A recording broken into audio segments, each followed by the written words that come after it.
নমস্কার বন্ধুরা, সোনারপুর আপনজন থেকে আমি অপরূপা আজকে আবার হাজির হয়ে গেছি আমাদের ক্লাসটা নিয়ে। আজকে শুভ অ্যাবসেন্ট ছিল, আর ঈশিতা যে আমাদের সবথেকে ছোট্ট সদস্য ও অ্যাবসেন্ট ছিল।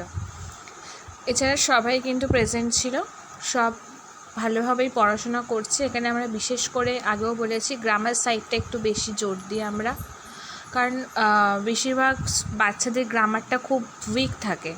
আচ্ছা, তারপর আমরা চলে এলাম ড্রয়িংয়ের ক্লাসে। দেখুন, ওরা কিন্তু ড্রয়িং না খুব মন দিয়ে করছে, খুব ভালোবেসে ফেলেছে ড্রয়িংটাকে। আর ওদের সঙ্গে বেশ স্যারের বন্ডিংও খুব ভালোভাবে তৈরি হয়ে গেছে।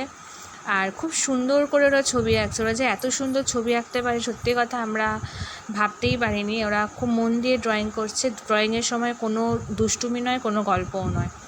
তো ড্রয়িংগুলো আপনাদের দেখাবো লাস্টে। আচ্ছা, তারপরে লাঞ্চে আছে ভাত আর রাখা হয়েছে যে মাছের ঝোল, আলু বেগুন দিয়ে পাতলা করে মাছের ঝোল ওদের জন্য রান্না করা হয়েছে।